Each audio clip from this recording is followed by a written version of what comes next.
There's the Western world, guys. This is the West. Pugs, French bulldogs. Morning, everyone. We're here in the Asda car park in Longsight. This is in southern Manchester.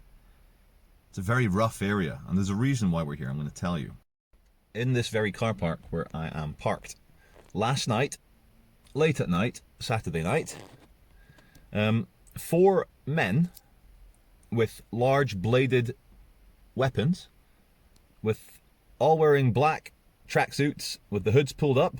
One of the attackers had a Gucci handbag. It's very popular with the chavs and the drug dealers and the scumbags in Manchester. He had a Gucci handbag across his shoulders. And get this, they stabbed a 13-year-old boy. 4 men stabbed up he was 13 years old. And he is now in Manchester Central Hospital with serious injuries. Now, I've driven around the car park to see where's the bloodstain, where's the do not cross police line. There's nothing here. Everything is back to normal. I've had to look for any blood spatter, can't find it. Everything just goes back to absolute normal, as if that's the way it's supposed to be. And it's not. This isn't normal, guys.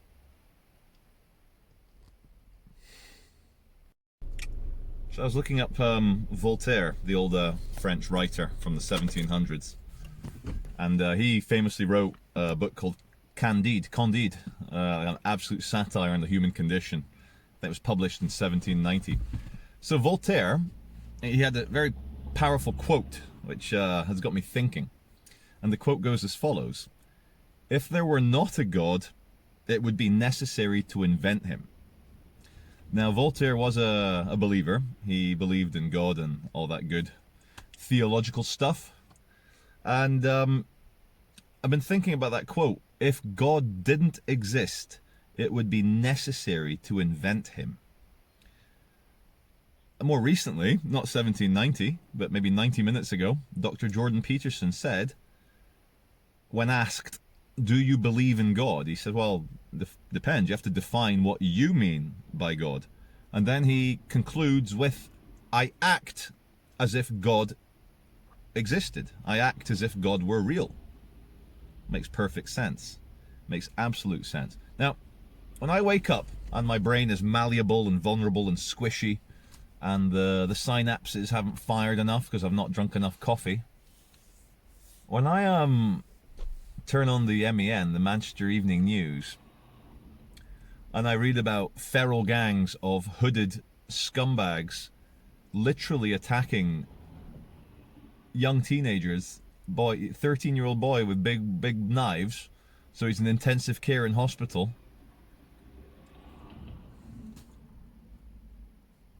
What kind of people what kind of people? Now, what I think it is, it's very unlikely that 4 men in a gang decided to randomly attack a 13-year-old boy. By their description, by what's happening, by the area we're in right now in Longsight, very rough area, the 13-year-old kid is probably involved in the drugs trade already. My theory is he upset someone, dissed someone, as in disrespected someone, or he stood on someone's toes in terms of territory to sell drugs. And my theory is they didn't mean to kill him. They meant to stab him up a bit. Because 4 people with knives, if they wanted to kill a 13-year-old, he'd be dead. He's in intensive care with his knife wounds. And bloody hell, you know, when you read the stories about what New York was like in the 70s,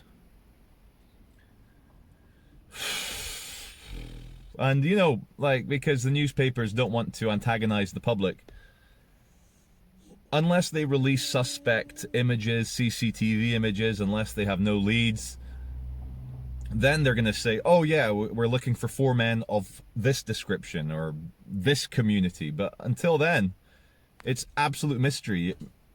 you know, you're just meant to be demoralized. That's 2021, all this advancement in morality, politics, economics, and you get 13-year-olds stabbed by a group of men in a supermarket car park. It's not normal, guys. I don't want you guys to just think it's the way it's supposed to be. It's not. Whilst we wait at this junction, check out this old church from 1907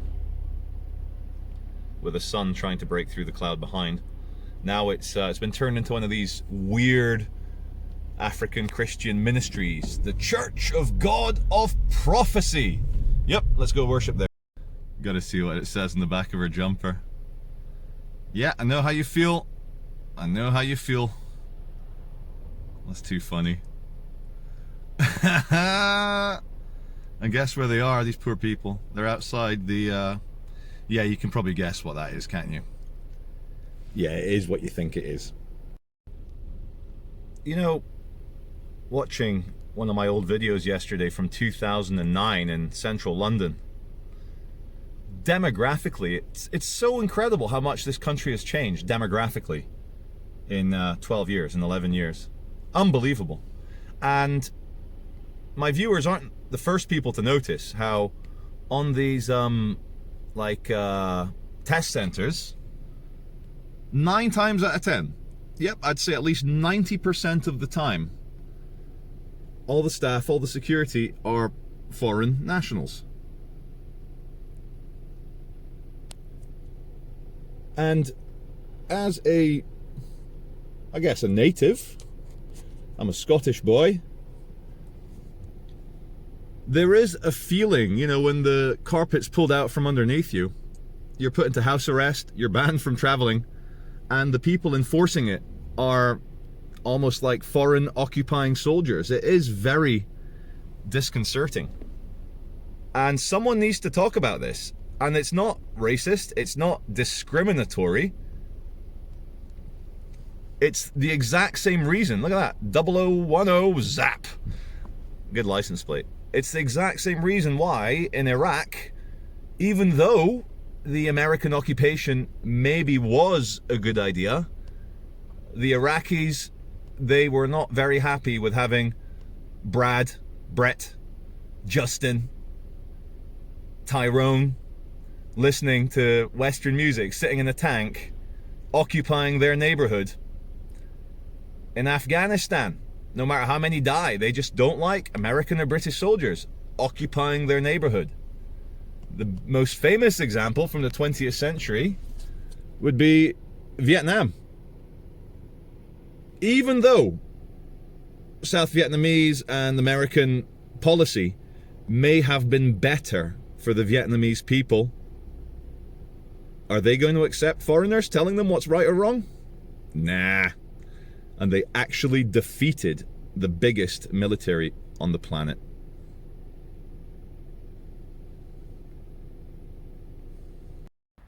This sight, so common now up and down the country, here in the UK.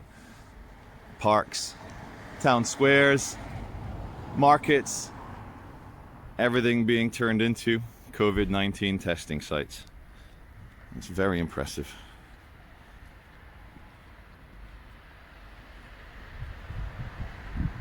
Let's see what we got. Once you've seen one, you've kind of seen them all. Yes, I can. You can film. Why are you saying I can't film? Why?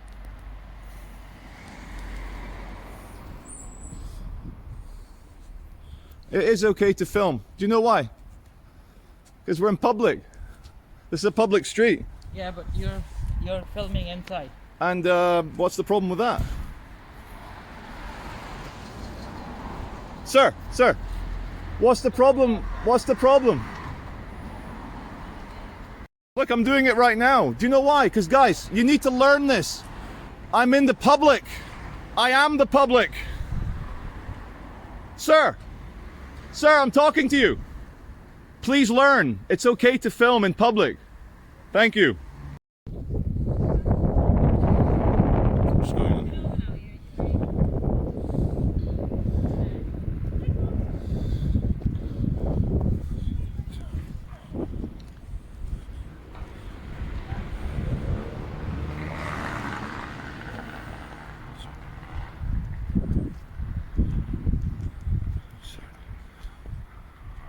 like clockwork.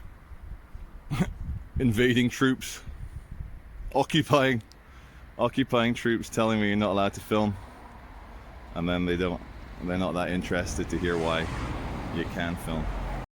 So here at Manchester Airport, guys, you've got the Canadian flag, the German flag, the Chinese flag, the Pakistani flag, some sort of British Air Force flag, American flag, and then there, the rainbow flag.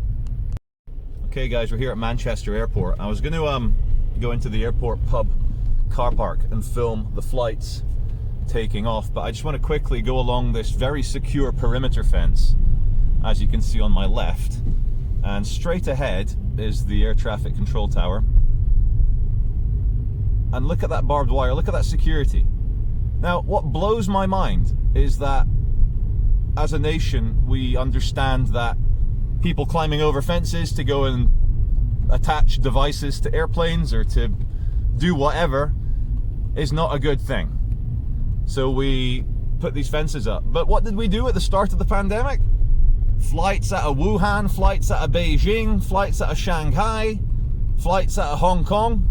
Not so much Hong Kong. They tried to actually stop the mainland Chinese coming in and bringing the coof. But what did Britain do? It didn't do what America did. America actually cancelled all the flights from China immediately. Britain, as we're so deep, we are up to the hilt in Chinese guts, and they're up to our guts to the hilt with their money. It's all corrupt now. So China was like, we're not going to take this only for ourselves, we're going to infect the whole world.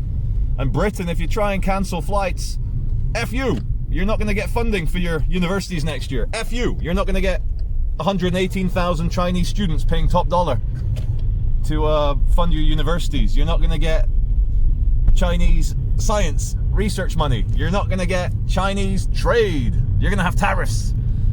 So Boris Johnson bent over and said, "Oh, okay, Chinese overlord. Okay, we'll keep the airports open, yeah."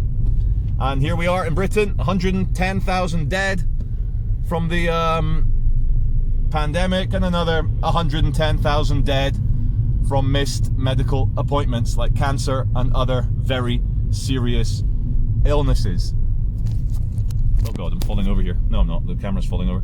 So, if, like me, you're enraged, if, like me, your teeth are gritted and your fists are clenched, if you're like me, then it's time for us to start a political party.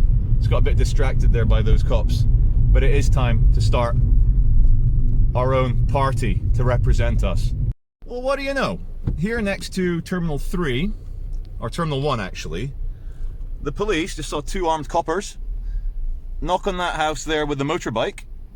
Another policeman opens the door and they go on in. This is the police safe house here at Terminal 3. Okay everyone, we're just coming off the M56 onto the M60, going north, west and north, the sign says. So, 20 years ago I watched a film called Serpico with Al Pacino, and I loved it. Serpico is an amazing film.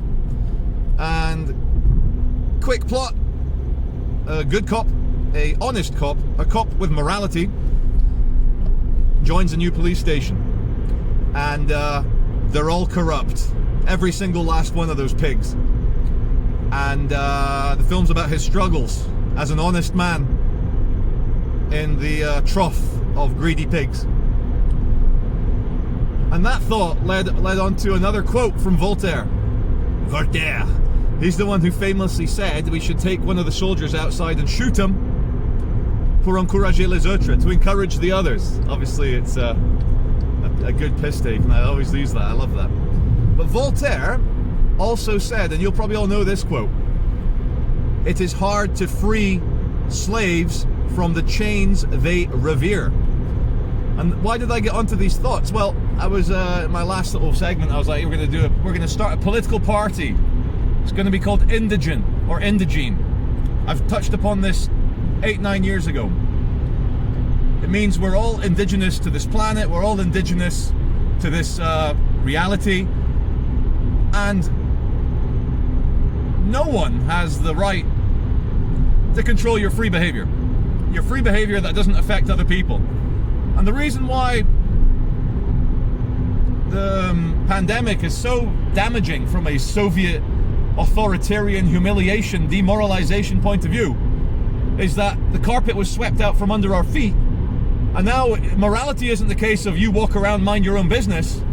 Now the government and their communist card-carrying psychologists, I'm obviously talking about Susan Mitchie, chief psychologist, communist for the SAGE, Scientific Advisory Governmental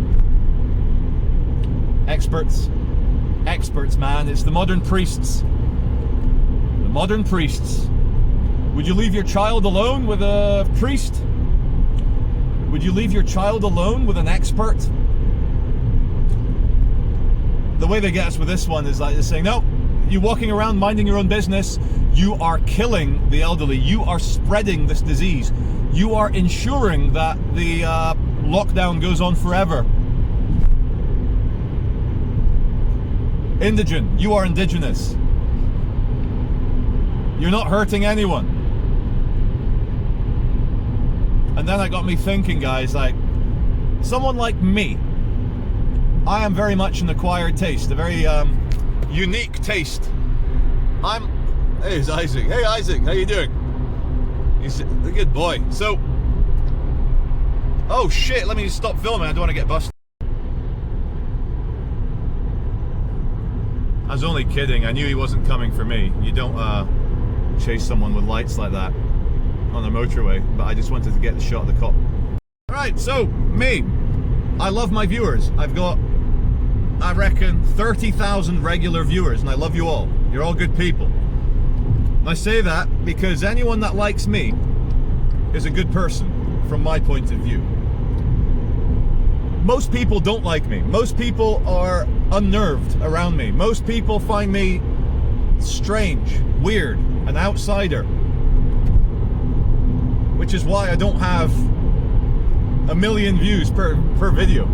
I don't have 1 million subscribers yet. So if I were to start a political party, Indigen UK, Indigen USA, Indigen Europe,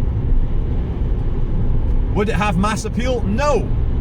Because your average person reveres the chains that enslave them. They do.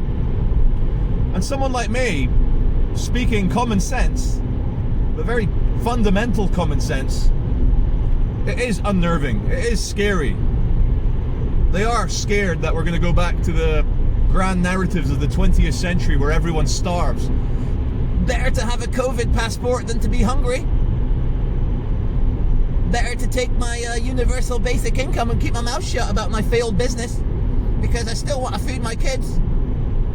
And that's how they get you guys. Tony Blair.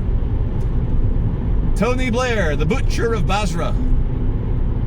That's as far north as the British went in Iraq, 2003. The butcher of Basra, Tony Blair, was on Sky News this morning saying, oh yeah, it's obvious that we're going to have a health passport, a COVID passport. And I could feel my fists clenching. I could feel the adrenaline rushing. How is Tony Blair on Sky News telling us that we're going to need a health passport, vaccine passport to travel? We have gone from a free country. We have gone from the bloc, the allies that defeated the fascists. We defeated the Stalinists in the Cold War. And within 1 year, guys, you need government permission to leave the country. You not got good reason to leave country? No, not allowed. Oh, you travel because you think you're free? No. Get back home, stay at home, save lives. And of course, some people have found loopholes because you're allowed to travel for work. And that loophole has to exist because if they try to shut that loophole, there'll be no food deliveries, no freight, no anything. You okay, Isaac? We'll be home soon. Let me finish this one rant. We're almost at junction 13 to go down to Swinton. So the latest one, Priti Patel, our Home Secretary, you know, Bully Patel, making the lowly civil servants feel like shit for working with her. Despite all her money, all her prestige, all her power, still has to bully people. She was in Parliament, castigating, punishing, insulting. She was doing the 2-minute show of hate towards the intellectuals. Except this time it's not Cambodians and Khmer Rouge. This time it's Build Back Better. This time it's the Great Reset. This time it's the UK government. And she was there with a straight face, shaming Instagrammers, influencers, YouTubers, whatever, yeah, who have traveled out to Dubai or Thailand or Fiji or the Maldives, wherever they are. And basically she wants the great British public to be angry at some airheaded Instagram influencers because show of hate, there's your scapegoat. We're not taking away your freedoms. Be angry at these bleached blonde women and these football lads on the beach in Thailand and Dubai. Those are your enemies. The old bait and switch. The old bait and switch. Let's get into the right lane here. Who's going to let me in? Yeah, he's going to let me in. He doesn't like me, but anyway, there you go. That's all I want to say, guys. People like me and people like you that watch my channel, am I right? Most people don't like you. Most people are unnerved by you. They don't get you. And what they don't get, what they don't understand, they don't like. And the era for tolerance, the era for us, people like us to be pushed around, bullied, sneered at, made fun of, excluded, outsidered, that era is coming to an end, guys. It only takes maybe 5% of a population to take over. If we are in a awakening, a psychological awakening, the final push will not come peacefully. And I'm not saying it has to come violently, but they're not going to concede power, guys, to us. And what I was trying to say, we're not going to get enough numbers from the political party to field members of parliament. We're not. And that's all for today.